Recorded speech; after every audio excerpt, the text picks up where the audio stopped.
오늘 준비하셔서 예배당에 예배하러 나오신다고들 수고가 많으셨죠. 그래 나오시기 전에 거울 한 번은 다 보고 오셨죠. 네, 아마 이렇게 한 번만 본 게 아니라 이렇게 하면서 많이 보신 분도 계실 것 같아요. 얼굴에 뭐 묻었나, 화장은 적당한가, 옷차림은 또 어떤가 다 보셨을 겁니다. 너무 화려하게 입으면 사람들이 사치스럽다고 할까 걱정이 되고, 또 아무렇게나 입으면 무성의하다고 할까 신경에 거슬려서 여러 번 거울을 보셨을 겁니다. 그런데 또 유독이 민감하신 분들도 계시지 않습니까? 기왕이면 사람들이 날 보고 예쁘다, 멋지다 이렇게 말해줬으면 하는 바람도 다들 가지고 계실 겁니다. 그런데 참 이상한 것은 그런 분들도 캄캄한 저녁에 동네 산책 나갈 때는 대강 나갑니다. 옷도 뭐 그냥 편안한 것으로 입습니다. 그리고 뭐 굳이 화장 같은 거 신경을 안 쓰시죠. 왜 그럴까요? 캄캄한데 누가 보겠어? 이런 생각을 하기 때문입니다. 여러분, 누가 본다고 하는 게 얼마나 많은 부담이 되는지 알 수 없죠. 밤이니까 사람들이 날 알아보지도 못하고 관심도 없을 거라는 생각에 편안하게 나갑니다. 그러니까 낮에는 시선을 의식해서 잘 입고 밤에는 대강합니다. 여러분, 왜 그런가? 뭐 대답이 다 나왔죠. 사람들의 시선을 의식하기 때문입니다. 그런데 아주 드물기는 하지만 사람들의 시선에 그다지 매이지 않고 자유하는 영혼으로 사셨던 분들도 많이 계시다고 생각을 하는데, 예를 들면 1901년에 나셔서 1933년까지 사신 이용도 목사님이란 분이 계셨습니다. 이분은 33해를 살다 가신 분이신데요, 1929년 전도사 시절부터 전국을 다니면서 엄청난 영적 능력 가운데 집회를 많이 인도했습니다. 한 번은 황해도 재령 지역에 집회를 인도하러 가게 되어서 약속을 했는데, 그 지역의 교계 지도자들이 역에 나가서 강사가 도착하기를 기다렸습니다. 아무리 기다려도 강사를 만나지 못해서 큰 걱정을 하며 돌아왔습니다. 집회는 열고 사람들은 많이 왔는데 강사는 오지 않고 무슨 일이 있나, 요즘처럼 연락할 수 있는 방법이 있던 시대가 아니기 때문에 걱정하는 마음으로 왔는데 이게 웬일입니까? 예배당에 와보니까 벌써 강사님이 강단 위에 올라와서 무릎 꿇고 기도하는 중이었습니다. 어떻게 길이 엇갈렸을까요? 다른 게 아니었습니다. 마중 나가신 분들은 유명한 강사가 오니까 양복을 잘 입고 올 거다, 이렇게 견해를 가지고 그런 이들만 찾았던 것이죠. 그러나 목사님은 아주 낡고 남루한 무명 두루마기를 입고 오셨기 때문에 기다리는 이들 앞으로 지나갔는데도 알아보지를 못했던 것입니다. 사람들의 시선에 무엇 입든지 매이지 않는 분이었습니다. 송창근 목사님께서 미국 유학을 가고 싶어 하는데 학자금이 없어서 고심하는 걸 알았을 때 당신의 집을 다 처분해 가지고 학비로 주기도 하고 한 벌 있는 양복을 줄여서 송 목사님이 그거 입고 미국 가게 했다는 이야기가 있습니다. 그리고 당신은 그 낡은 그냥 무명 두루마기면 뭐 그걸로 충분했던 분이죠. 여러분, 어떻게 그럴 수 있을까요? 그 대답은 이겁니다. 사람들이 나를 어떻게 보느냐 하는데 매이지 아니하고 하나님께서 나를 어떤 사람으로 보고 계시나 거기에다 관심을 두고 살았기 때문인 것입니다. 여러분, 2020년 한 해 영락교회 성도들이 사람의 시선에 노예가 되지 않으시기를 바랍니다. 하나님의 눈앞에서 옳다고 인정받는 성도로 살아가시게 되기를 바랍니다. 오늘 우리가 읽은 말씀은 이스라엘 왕 다윗의 이야기입니다.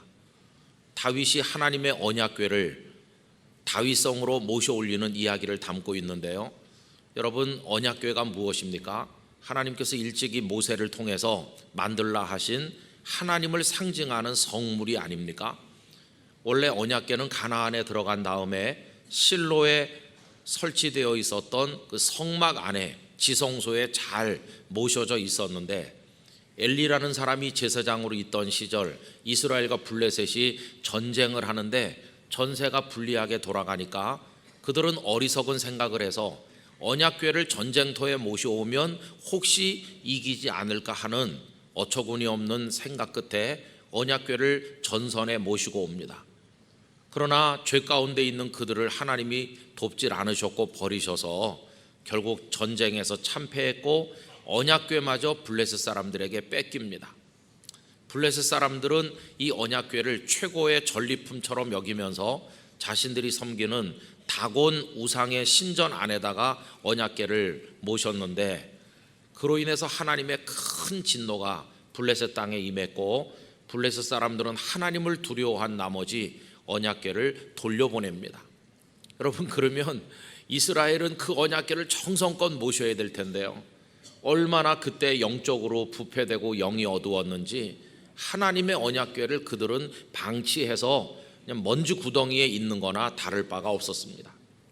그리고 수십 년 세월이 흐른 건데 하나님의 언약궤를 생각해내고 하나님의 언약궤를 잘 모셔야 되겠다고 생각한 사람이 등장했는데 다름 아닌 다윗이었습니다.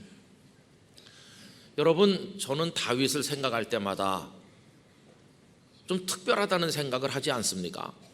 여러분, 그는요 남들이 생각하지 않는 걸 생각했고 남들이 하지 않는 일에 도전했는데 그 마음이 하나님께 있었다는 걸 깨닫게 됩니다.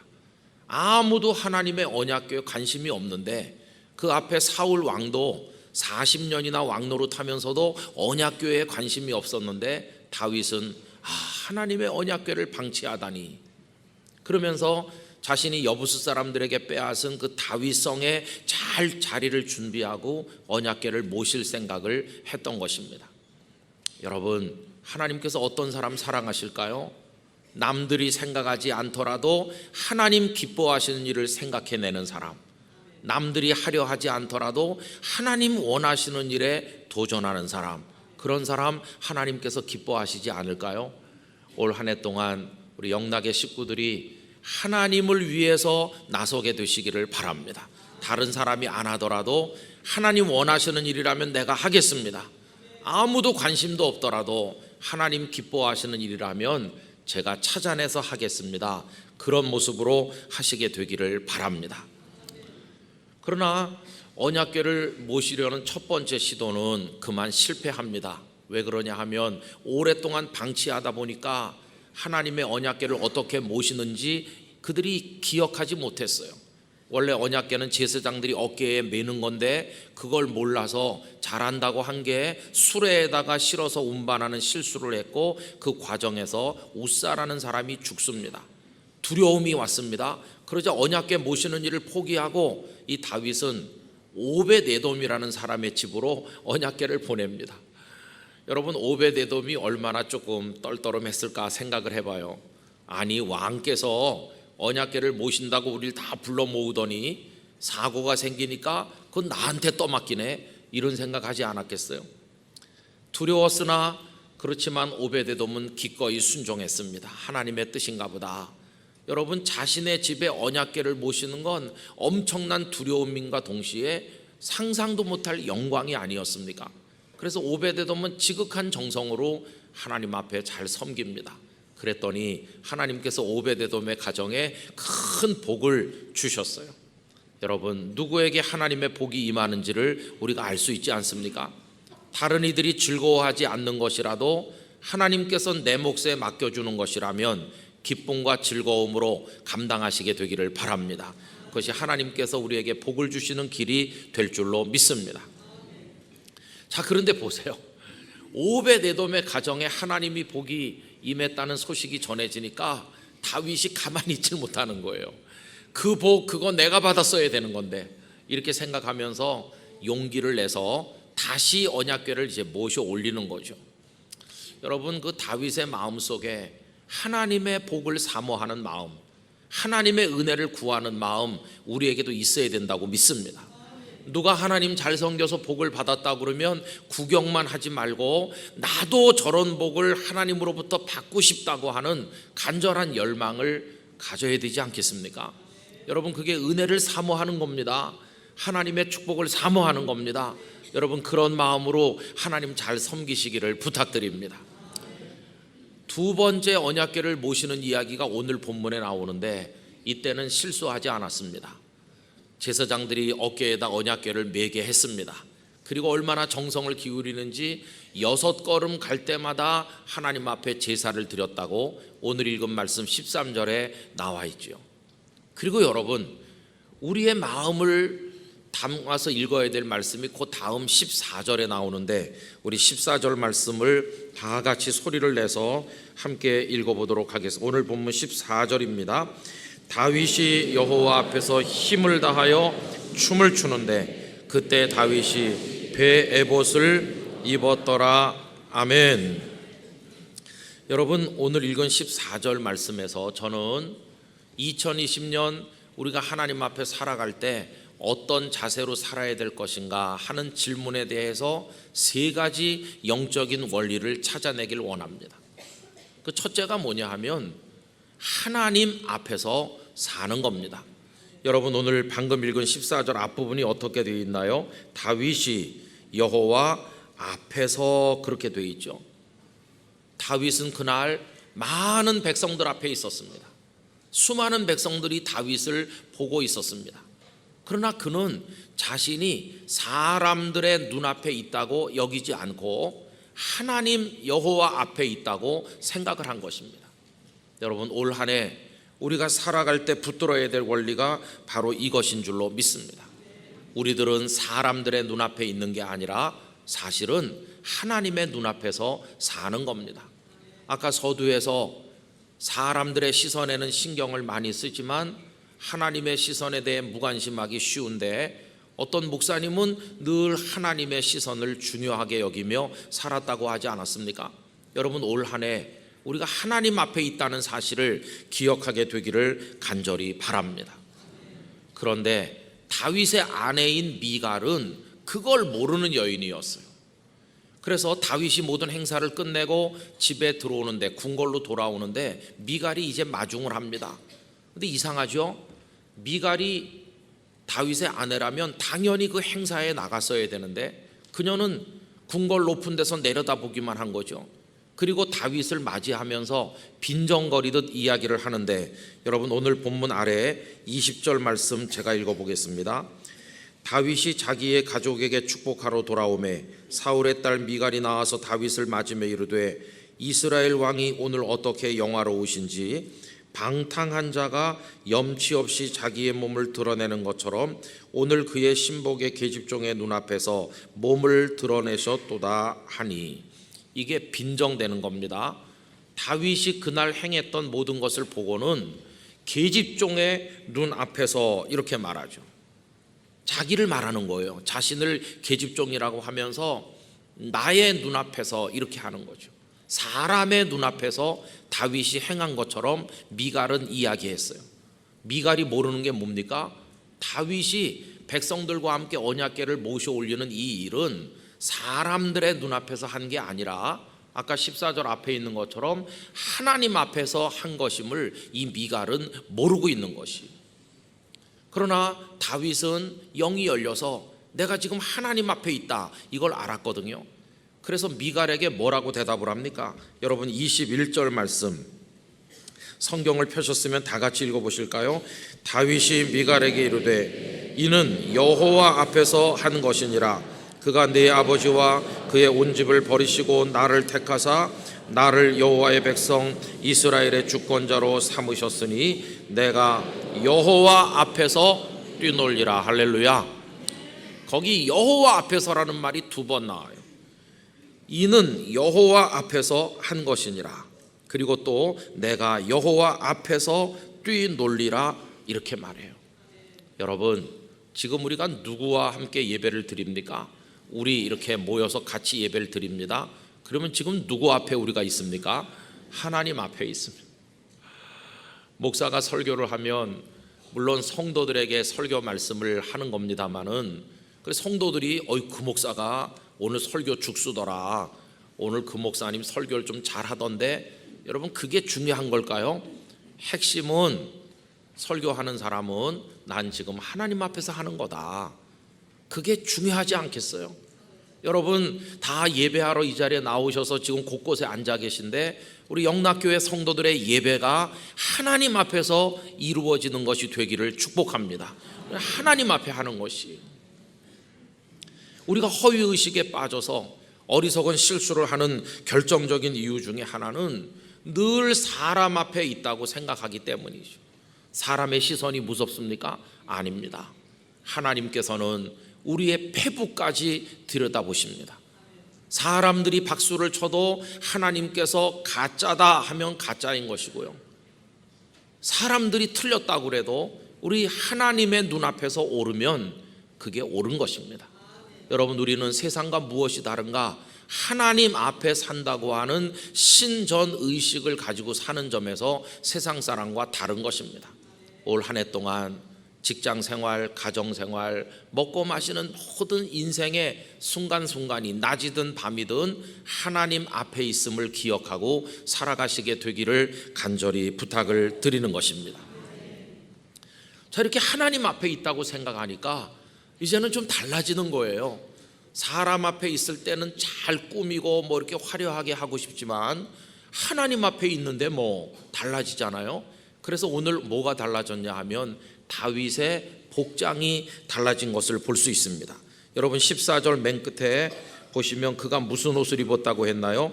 배 에봇을 입었다 이렇게 돼 있어요. 원래 그가 입었던 것은 왕복 아니겠습니까? 그런데 왕복은 벗어놓고 배 에봇을 입었어요. 이 바드라고 하는 배라고 번역된 단어는 흰 세마포를 말하는데 아주 평범한 옷을 의미합니다. 주로 어떤 사람이 입었냐 하면은 섬기는 사람이 입는 겁니다. 어린 사무엘이 실로의 성막에서 섬길 때 입었던 것도 바로 그 옷이거든요. 그러면 왜 왕복을 벗고 베옷을 입었나? 여러분, 왕복으로 치면 이 다윗이 부귀 영화를 누리고 이웃나라 왕이 궁궐을 지어 바칠 정도로 대단한 위세를 가진 그가 얼마나 화려한 왕복이 많았겠어요. 그런데 그걸 벗어놓고 베옷으로 갈아입은 이유는 딱 하나입니다. 내가 지금 하나님 앞에 있지 않나.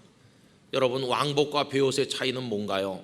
왕복은 사람들 앞에 군림하러 입는 옷인 반면에 베옷은 하나님 앞에 보이러 입는 옷이거든요. 왕복은 많은 사람의 섬김을 받는 군림하는 자가 입는 옷이라면 베옷은 하나님을 높여 섬기는 자가 입는 옷 아닙니까? 올 한 해 우리는 영적으로 베옷을 입게 되기를 원합니다. 지난주에 우리가 에스더 얘기를 했는데요, 하만의 음모로 유다 백성이 죽을 위기를 만났을 때 성 바깥에 그 모르드게가 입었던 옷이 무엇입니까? 그게 바로 베옷이었어요. 베옷을 입고 3일 동안을 하나님 앞에 금식을 했을 때 그들이 살게 되지 않았습니까? 그래서 베옷은 낮은 자의 옷입니다.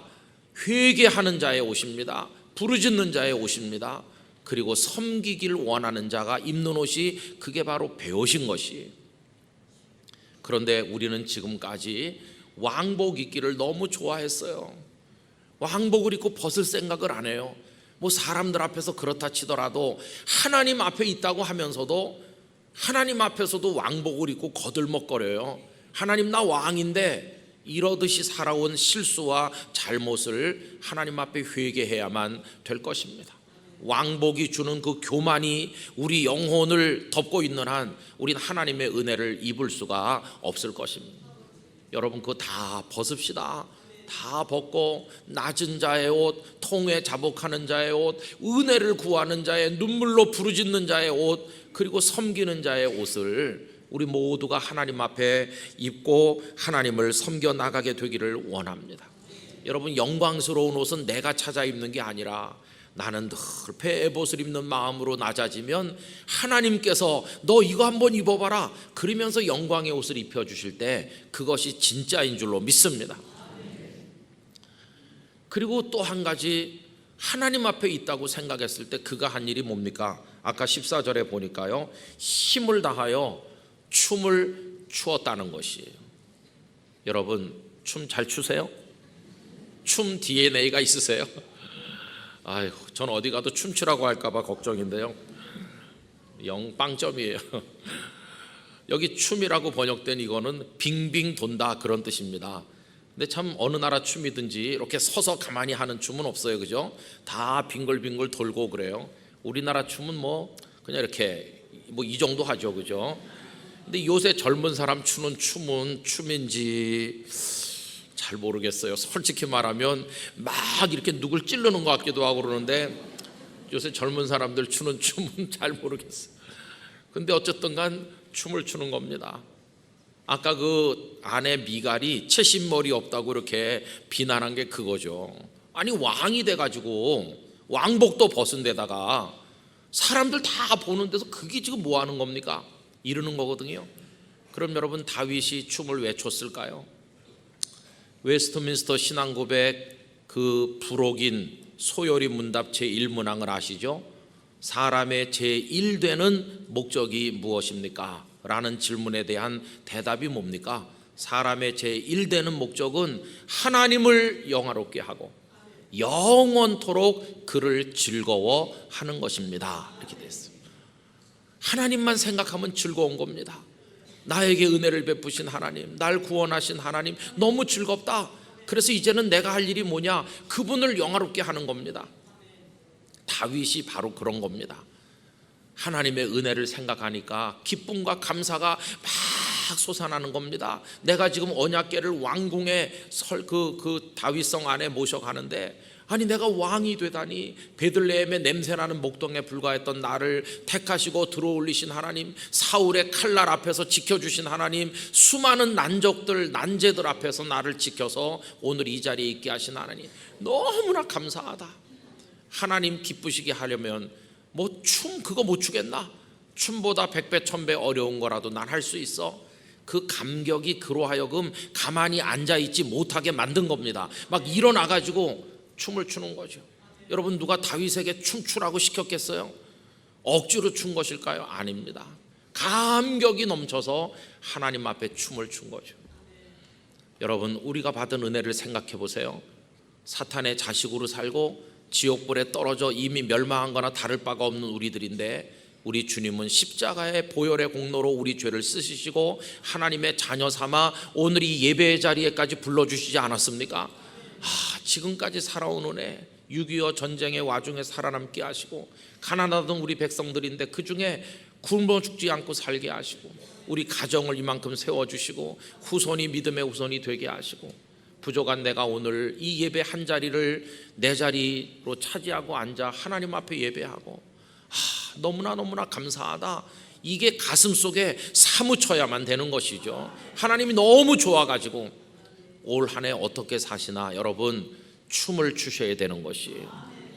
우리의 주님을 섬김이 어떤 교회 안에서든 교회 바깥에서든 그리스도인으로 직장에서 가정에서 살아가는 우리들의 모든 삶이 하나님을 영광스럽게 하는 춤과 같이 되기를 원하는 것입니다. 하나님, 저 올해 하나님 영광스럽게 하기 위해서라면 뭐든지 하겠어요. 올해는 제가 춤을 출 때인 줄로 믿습니다. 그런 마음으로 하나님 앞에 살아가시게 되기를 바라는 것입니다. 그래서 이 말씀을 이제 정리하고 가만히 이렇게 있어 보니까 그래, 올 한 해 우리는 하나님 앞에 있는 거다. 영락교회라는 공동체도 하나님의 눈앞에 있는 거다. 온 교회가 다 왕복을 벗고 베옷을 입는 마음으로 겸손하게 온 교회가 하나님 기뻐하시는 일을 위해 춤을 추는 한 해로 우리가 해야 되겠다, 이런 생각이 들었습니다. 근데 여러분 이 삶은요 예수님께서 보여주신 삶이기도 합니다. 우리 예수님이 이 땅에 오셔서 메시아 사역을 감당하신 거 누구 기쁘시게 하려고 하셨나요? 하늘 아버지 하나님의 뜻을 이루기 위함이었어요. 그리고 그분은 영광의 보좌에 있으신 그분인데 우리 위해서 이 땅에 오셔가지고 아주 남루하고 초라한 옷을 걸치셨어요.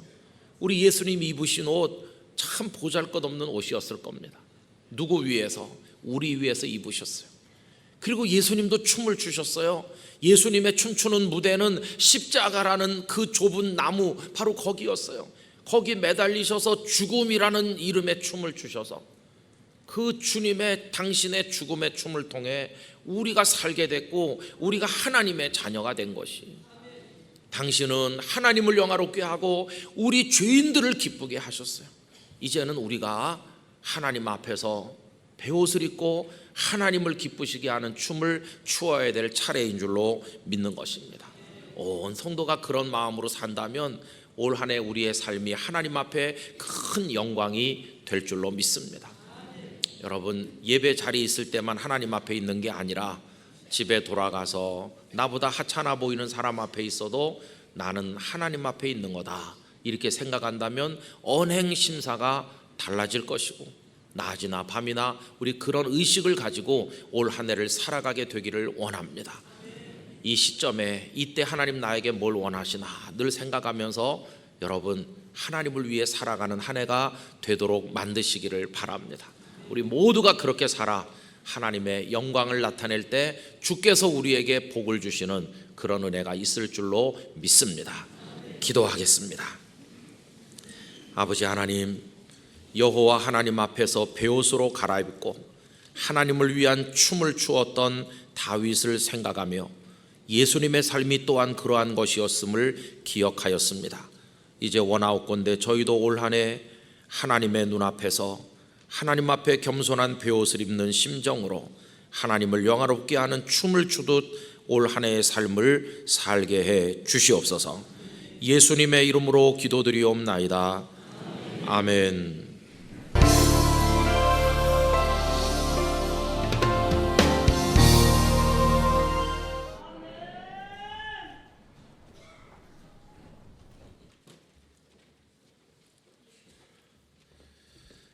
참 찬양의 큰 은혜를 받았습니다. 야베스의 기도를 가사로 삼아서 만든 찬양을 불렀는데요, 야베스의 기도가 있다면 우리 각자의 기도도 있을 것이라고 생각합니다. 언제나 가슴 속에서 갈무리 되고 잘 정리된 믿음의 기도를 하나님 앞에 한마디 한마디 올리면서 우리의 기도에 응답하시는 하나님과 더불어 이 험난한 세상이지만 기쁨과 감사로 살아가시게 되기를 바랍니다. 구정이 명절이 되어가지고 이제 많은 분들이 여기저기 내왕하시는데 오늘 사부 예배 오신 여러분들에게 특별하신 하나님의 은혜가 함께 하시기를 바랍니다.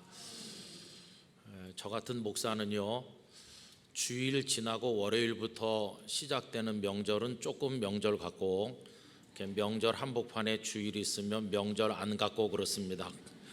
왜냐하면 주일 준비를 해야 되잖아요, 그죠? 근데 생각을 해보면 뭐 집에서 놀고 하는 것도 좋겠지만은 우리 성도들에게는 하나님께 예배하는 이날이야말로 최고의 명절이라고 생각합니다. 하나님의 집에 나와서 기쁨과 감사로 찬송하며 예배하는 게 얼마나 축복된 일입니까? 우리 영육간에 강건해서 어른 아이 할 것 없이 다 주님의 날 모여서 하나님을 예배하는 삶을 끝까지 살아나가게 되기를 원합니다. 언젠가도 한번 읽어드린 적이 있었던 장석주 시인의 대추 하나리라는 시를 오늘 한 번 더 읽어드리려고 합니다. 적의 저절로 붉어질 리는 없다. 저 안에 태풍 몇 개, 저 안에 천둥 몇 개, 저 안에 번개 몇 개가 들어서서 붉게 익히는 것일게다.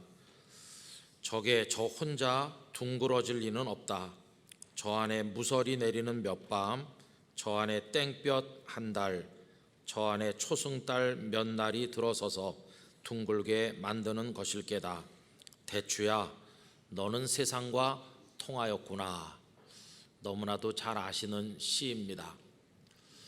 시인은 이 대추 한 알이 동글동글하고 그리고 붉은색으로 익어가기까지의 그 시간에 주목하는데, 여러분 그 시간에 성격을 부여한다면 어떤 시간이라고 생각하십니까?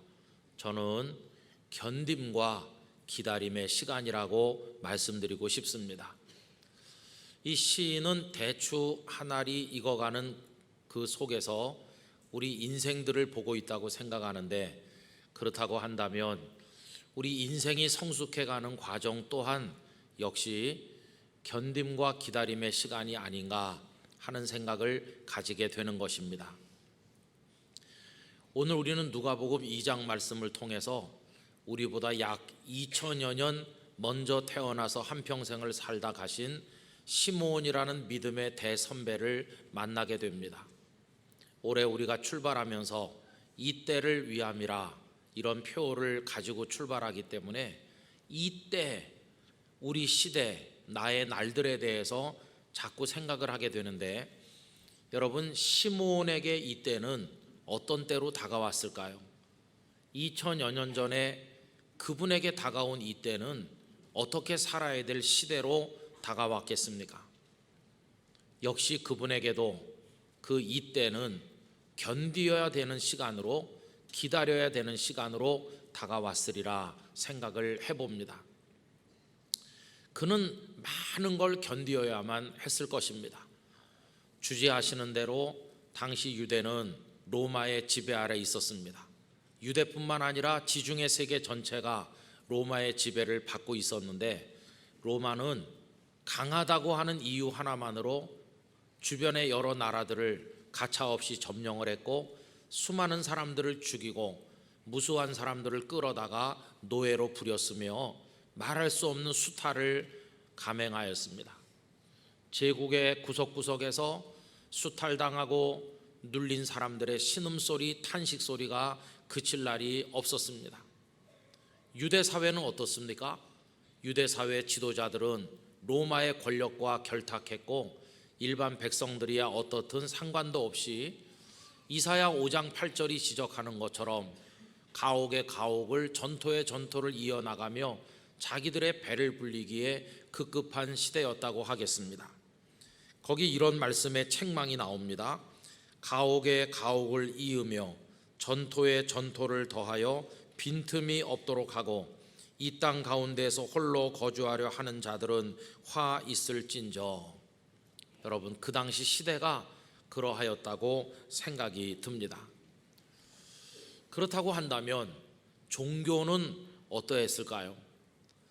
이스라엘 사람들에게 마지막 희망은 종교에 있었다고 말할 수 있는데, 그 당시 성전 종교는 어떤 모습을 가지고 있습니까?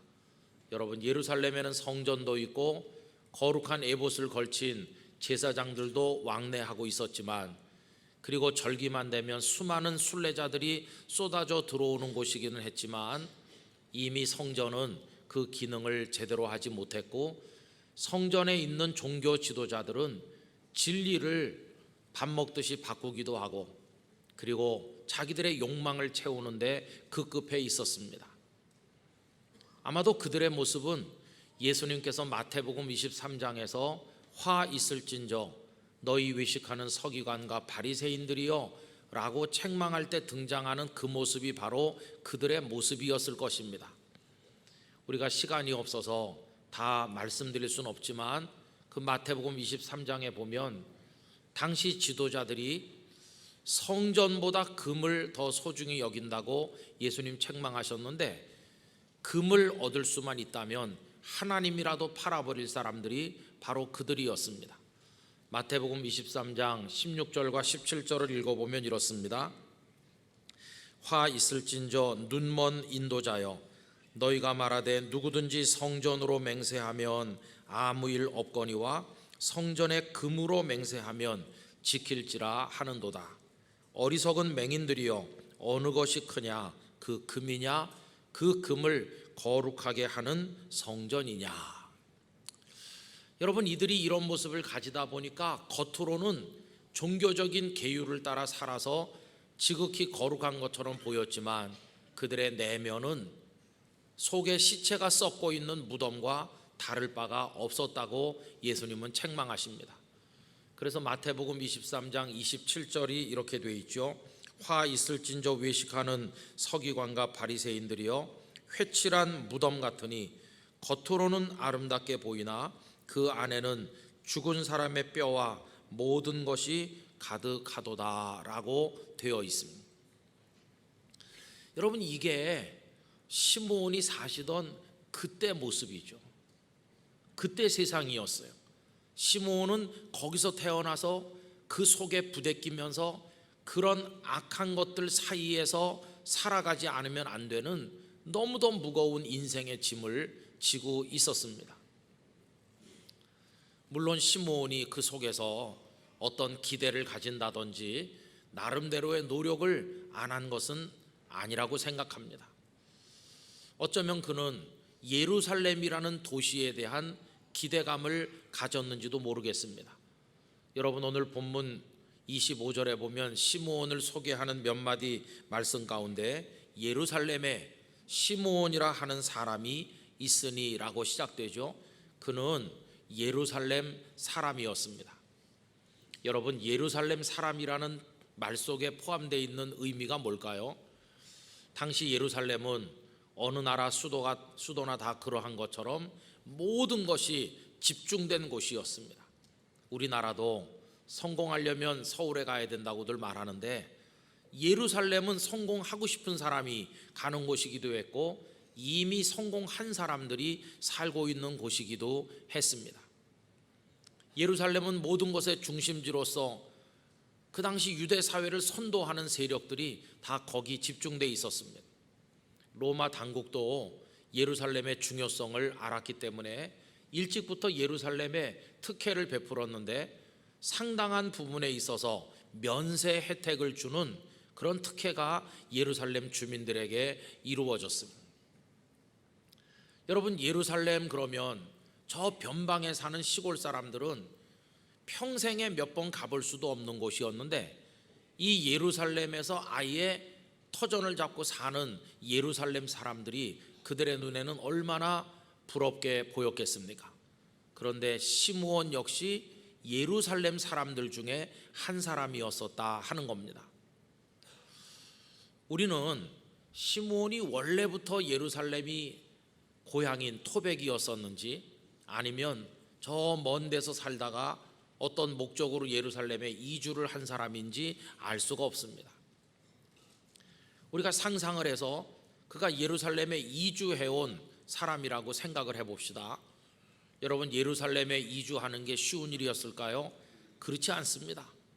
그 당시 예루살렘의 경제 상황을 설명하는 여러 자료들을 우리가 읽어보면은 그 성이 그렇게 큰 성이 아니기 때문에, 그리고 평소에 최소 5만 명에서 8만 명 정도가 거주했다고 하니까 아주 비좁은 도시였고, 거기서 가족들이 살만한 주택을 장만한다는 것은 너무도 어려운 일이었습니다. 마치 지금 우리나라 저 시골에 살던 어떤 분이 서울에 와서 전세 하나 구하는 게 너무도 어려운 것보다도 그때 더 어려웠을지도 모릅니다. 상당한 돈을 투자해야 가족들의 거처를 구할 수 있었을 것이고, 또 거기서 먹고 살려면 뭔가 준비가 되어 있어야 되는 거 아닙니까? 어쩌면 그는 자신의 전 재산을 다 정리해 가지고서야 예루살렘에 이주할 수 있었을는지도 모르겠습니다. 어떤 사람이 말렸을 수도 있죠. 이복에 굳이 그렇게까지 해가지고 예루살렘에 꼭 가야만 되겠나?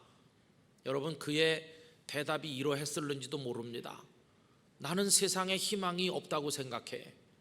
마지막 희망은 그래도 예루살렘이 아닌가 생각해.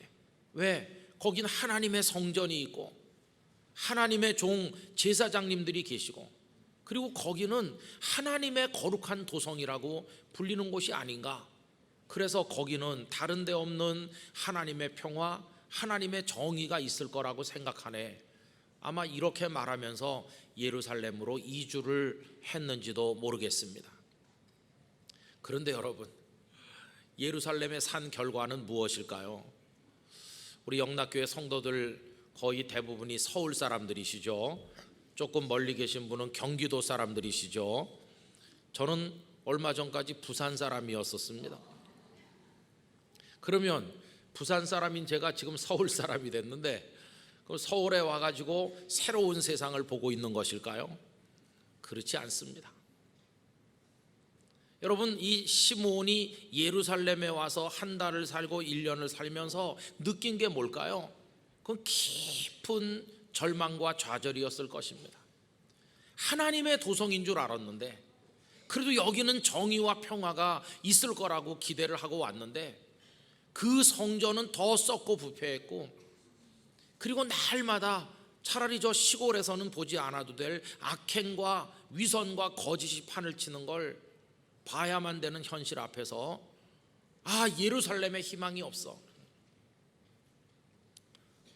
여러분, 그게 애써서 예루살렘으로 이주해 온 사람의 절망이 아니겠어요? 그가 이주해 온 사람이 아니고 예루살렘 토백이라고 해도 실망감은 다를 게 없었을 겁니다. 우리 예루살렘 토백이들은 특별한 선택을 받은 사람들이다. 이곳은 하나님의 도성이다. 성전이 우리에게 있지 않느냐. 이렇게 어려서부터 배웠겠지만 그건 철없을 때 배운 거고, 생각 좀 커진 다음에 가만히 보면 배운 거와 악한 현실 사이의 괴리감이 너무 큰 걸 알았을 때 절망하기는 마찬가지가 아니었겠습니까? 그러니 여러분, 예루살렘 사람이 되는 게 어려웠지만 예루살렘 사람이 되었음에도 불구하고 그에게 평화도 위로도 아무것도 없기는 마찬가지였다는 것입니다. 거기다 그는 나름대로 노력도 많이 했다고 생각합니다. 하나님, 세상이 죄악으로 흐르고 있지만 저 시므온은 그렇게 살고 싶지 않습니다. 저라도 좀 다르게 살도록 노력해 보겠습니다. 그렇게 애쓴 결과 오늘 25절은 그를 소개하면서 의롭고 경건하여 라고 그를 설명하고 있습니다. 여러분, 어떤 사람 한 사람을 하나님께서 의로운 사람, 경건한 사람이라고 말씀하게 되기까지 그가 기울인 영적 노력과 삶을 위한 노력이 얼마나 지난하고 큰 것이었겠습니까? 아마도 그는 하나님의 말씀대로 살려고 몸부림 쳤을 겁니다. 다른 사람들이 거짓을 일삼아도 자신은 진실해 보려고, 다른 사람들이 세상의 쾌락을 향해 달려가더라도 자신은 하나님이 주시는 거룩한 즐거움을 기다렸을 것입니다. 남들이 부정한 욕망을 향해 불나방처럼 날아들어도 그는 하나님의 복을 기다렸을 겁니다. 거짓과 위선, 편법이 횡행해도 그는 하나님의 정상적인 방법으로 살아가는 인생을 추구하지 않았겠습니까? 얼마나 그게 힘든 노력이었겠어요. 애를 썼겠죠. 그런데 여러분, 그래서 뭐 좀 달라졌나요? 그가 그렇게 애를 써서 의롭고 경건한 사람이라고 인정을 받기는 했는데, 그래서 뭐 로마 제국이 식민지들을 놓아줬습니까? 통치자들이 좀 선하고 의로워졌나요? 아니었어요. 제국은 더 악랄해지고, 사람들은 더 잔인해지고, 수탈은 더 심해지고, 악은 더 팽배하고, 사람들 살기는 점점 더 어려워졌어요. 여러분, 그게 시므온이 살던 그 시대였어요. 그가 마주대한 이때, 그런 때였습니다. 그럼 거기서 그 시므온이 할 수 있는 게 뭐가 있었을까요? 그가 할 수 있는 게 뭐가 있었을까? 여러분, 다른 게 아니었어요. 거기서 한 의로운 사람이 할 수 있는 것이라고는 그 힘든 상황을 그냥 견디는 것밖에 없었어요. 그냥 견디는 겁니다. 그 악을 견디고, 그 부조리를 견디고, 그 어려운 캄캄한 세상의 일을 그냥 참는 수밖에 없었어요. 저는 2주간 내내 이 말씀을 마음에 생각을 하면서, 시므온하고 우리가 2000년이라는 시간을 격하고 살고 있건만 어쩌면 그때나 지금이나 시므온의 이때나 우리의 이때나 똑같을까, 이런 생각을 해봤습니다. 여러분, 우리의 이때는, 우리 이 시대는 어떤 시대입니까? 그렇게 소중하게 여기는 생명 같은 가정들이 다 무너지고 깨지는 시대, 진정한 우정을 찾아보기 어려운 시대, 노인을 공경하는 우리가 자랑하던 효와 미풍 양식 또한 다 파괴되고 있는 시대, 이런 시대는 전혀 없었던 것 같아. 그런 시대에 우리가 살고 있죠. 우리 정치에 관심을 많이 가지지만 거기 이름이 등장하는 많은 이들 가운데 백성과 나라를 정말 위하는 충의 지사들을 찾아보기가 힘든 것 같고, 그저 권력의 주변에 모여드는 권력을 위한 야합 수준으로 전락해버린 정치가 아닌가, 이렇게 생각하기도 하고, 우리 국민들의 마음은 이해와 이념의 갈등으로 사분오열되어 있기도 하지 않습니까? 여러분, 북한의 폭력 정권은 도대체 언제나 끝날 것인지 알 수가 없고, 그리고 여러분, 요즘에는 신문 들춰보기가 너무 힘들어요. 무슨 충격적 뉴스가 나와 있을까 지레 겁을 먹게 돼요. 그러지 않아도 힘든데 중국발 바이러스까지 우리 코앞에서 날아다니고요. 개인적으로는 또 얼마나 힘듭니까? 여러분, 개인적으로 가난한 사람 많습니다. 이렇게 복지 정책을 많이 하는 사회가 됐어도 너무나 가난한 사람, 그리고 또 몸이 너무 아픈 사람들, 사랑하고 사랑받아야 될 사람들끼리 원수가 돼서 그 가슴이 찢어질 만큼 고통받고 있는 이들이 우리 중에, 우리 주변에 얼마나 많은, 인생이 왜 이렇게 무겁지 이렇게 생각이 돼요. 여러분, 뭐 어떻게 하면 좋겠습니까? 우리도 아무것도 안 하는 건 아닙니다. 우리도 가끔씩 캠페인도 하고, 우리도 주머니를 털어서 뭐 선한 일도 좀 해보기도 하고, 우리도 애를 안 쓰는 건 아니죠. 우리도 의롭고 경건한 한 사람이 되보기 위해서 노력하잖아요. 그런데 우리를 에워싸고 있는 이 세상은요, 너무 힘든 거예요. 그래서 어떻게 이 때를 살아가야 될 것인가 이렇게 질문을 할 때 우리가 가질 수 있는 생각의 첫 번째는 이거예요. 그냥 견디는 수밖에 없는 거예요. 마음 아픈 소식도 듣고 견뎌야 되고, 너무 힘든 상황도 그냥 견디는 수밖에 없어요. 여러분, 우리는 뭔가 획기적인 뭘 통해서 모든 문제가 풀어지고 해결되는 짜릿한 뭔가를 기대하지만, 태어나서 죽기까지 요 몇십 년의 시간은요, 거의 대부분이 그냥 참고 견뎌야 되는 시간인 것입니다. 이 땅에 태어나서 한평생 사는 동안 죄로 인해서 초래된 삶의 고통이 얼마나 우리를 무겁게 짓누르는지 그냥 하루하루를 견디는 것이죠.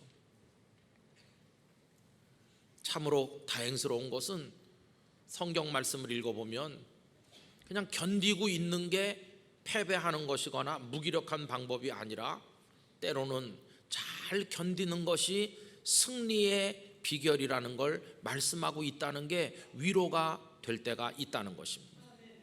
그래서 여러분, 견딘다, 이게 얼마나 중요한지를 생각하게 됩니다. 그리고 시므온이 했던 또 하나의 일은 뭔가, 견디면서 동시에 했던 또 한 가지의 일은 기다리는 것이었습니다.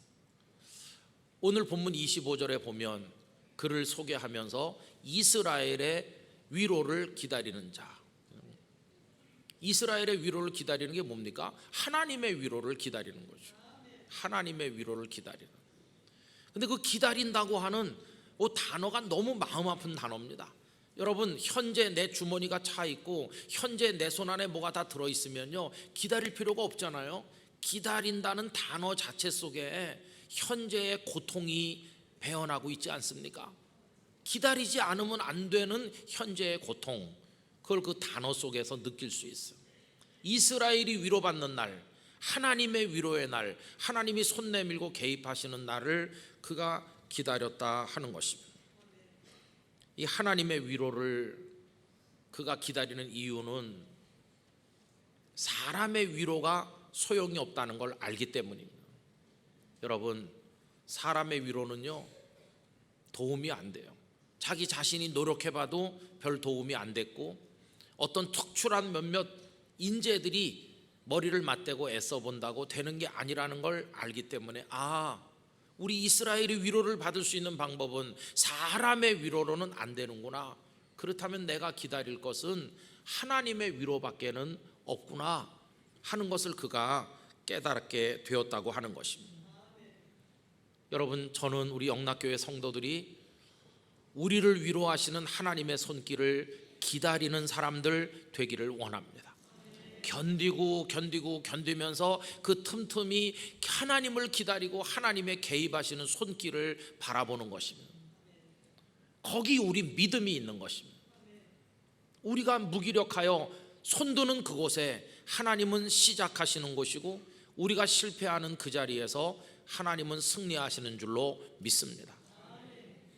저는 영락교회 목사가 되면서 하나님, 이 교회가 어떻게 은혜로운 교회, 성도들이 행복하게 신앙생활하는 교회, 어떻게 부흥되는 교회, 한국 교회 속에서 사명을 다하는 교회가 될 수 있겠습니까? 이렇게 질문해 보면 요즘 유행하는 말로 노답인 경우가 많아요.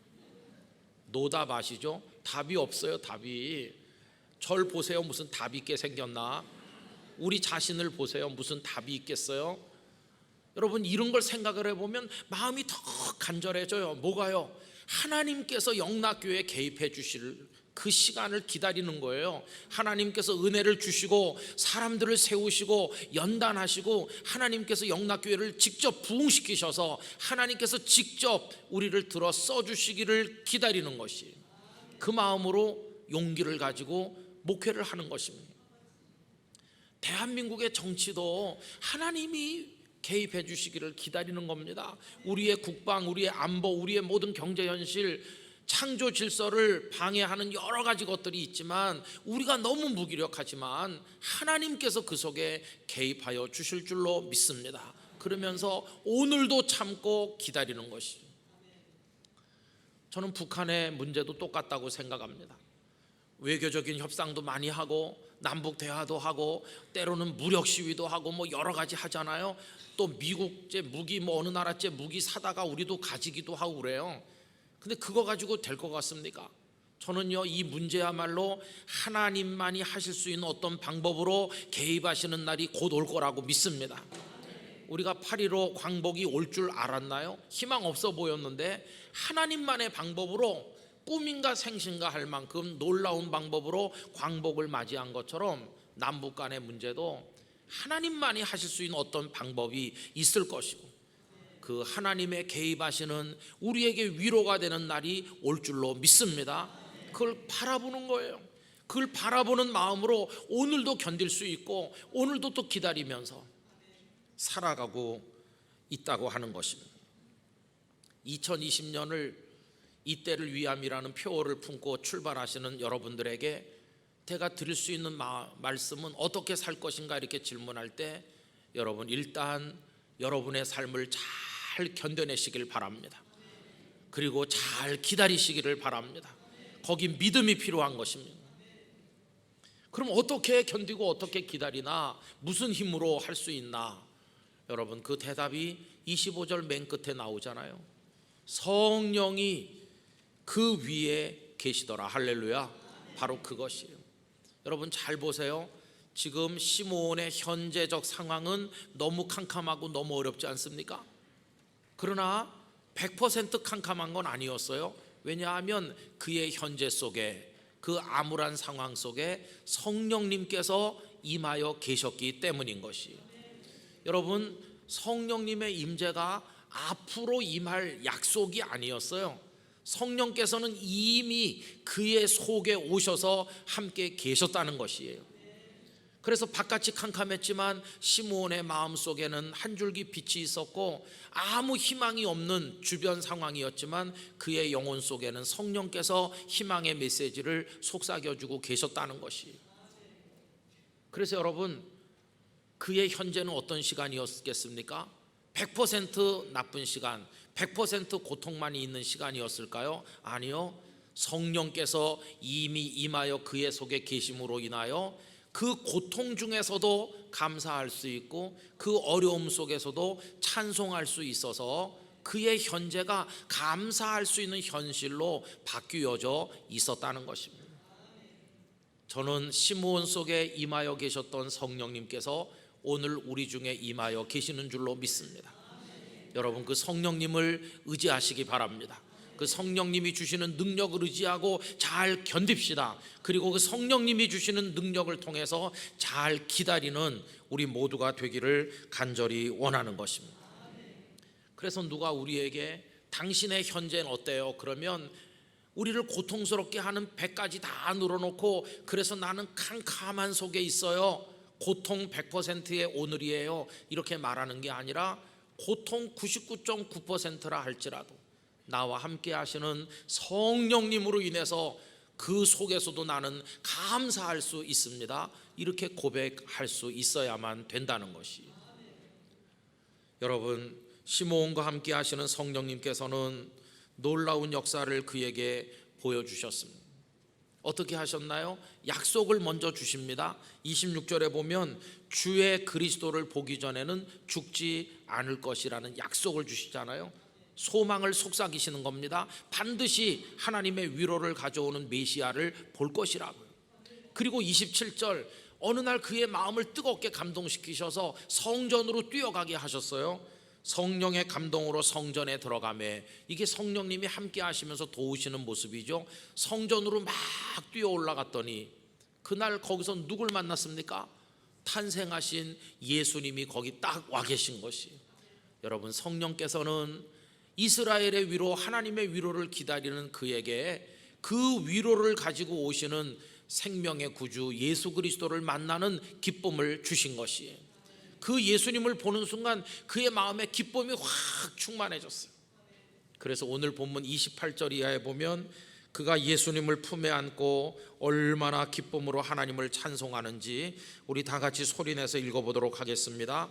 시므온이 아기를 안고 하나님을 찬송하여 이르되 주제여 이제는 말씀하신 대로 종을 평안히 놓아주시는도다. 내 눈이 주의 구원을 보았사오니 이는 만민 앞에 예비하신 것이요 이방을 비추는 빛이요 주의 백성 이스라엘의 영광이니이다 하니 아멘. 그의 마음에 그 약속하신 하나님의 위로를 목도하는 기쁨이 충만했던 것을 볼 수 있습니다. 그래서 성도 여러분, 우리는 오늘 우리 속에 함께 하시는 성령님을 의지해서 잘 견디면서 잘 기다려야만 될 것입니다. 그리고 우리에게 주신 일을 감사함으로 묵묵히 감당해 나가시게 되기를 부탁드립니다. 가정이 어렵지만 여러분의 가정을 더 잘 가꾸기 위해서 노력하시기를 바랍니다. 살림을 더 열심히 사시길 바랍니다. 가족끼리 더 사랑하시기를 바랍니다. 그리고 직장이 어렵지만 일찍 출근하시고 사무실 문을 열고 가게 문을 열고 여러분의 일을 열심히 하시기를 바랍니다. 우리 자녀들은 열심히 공부해야 될 것입니다. 그리고 젊은이들은 연구소에 가서 연구 불빛이 꺼지지 않도록 계속하고, 하루아침에 달라지는 게 없더라도 우리가 해야 될 일을 오늘 견디고 기다리면서 묵묵히 감당해야만 될 것입니다. 이 땅에 주의 종들은 끊임없이 말씀을 묵상을 하고 성도들에게 말씀을 나눠주면서 여러분은 여러분들의 자리에서 하실 일을 꾸준히 하면서 이미 함께 하시는 성령님을 의지하다 보면 어느 날 주님의 위로가 우리에게 다가오는 걸 볼 날이 있을 것입니다. 그래서 우리는 하나님을 향하여 살고 하나님을 바라며 살고 하나님께 이끌리어 살아가는 사람이 되어야만 하는 것입니다. 그런 모습으로 2020년을 살아가는 우리 모두가 되기를 원하는 것입니다. 여러분 잘 견디시고요, 잘 기다리시기를 부탁드립니다. 하나님만 저를 도와주시면 저 견딜 수 있어요. 저 더 어려운 상황도 참아 볼게요. 그리고 제가 끝까지 기다리도록 하겠습니다. 결코 포기하지 않고 제게 주어진 삶을 열심히 살아가도록 하겠습니다. 이런 마음의 다짐을 가지시는 여러분들이 되시기를 진심으로 기원합니다. 지치고 쓰러지고 또 쓰러질 그런 상황이 올 때마다 우리 성령님께서 격려하시고 일으켜 세워주시는 그런 은혜로 올 한 해를 살아가게 될 줄로 믿습니다. 기도하겠습니다. 하나님 아버지, 캄캄한 현실 속에 감옥 같은 상황에 저희들이 에워싸여 있습니다. 어떻게 좀 벗어버리고자 하지만 벗어버릴 수 없는 무거운 짐이 우리를 둘러싸고 있습니다. 견딜 수 있는 힘을 주시옵시고 기다릴 수 있는 인내심을 주시옵시고 성령님을 의지하여 오늘 찬송하며 살아갈 수 있게 하시고 축복된 미래를 기다리는 마음을 허락하여 주시옵소서. 영락의 모든 성도들이 하나님께 이끌리어 살아가며 오늘 우리가 해야 될 일을 묵묵히 감당하는 성도가 되게 해 주시옵소서. 예수님의 이름으로 기도드리옵나이다. 아멘.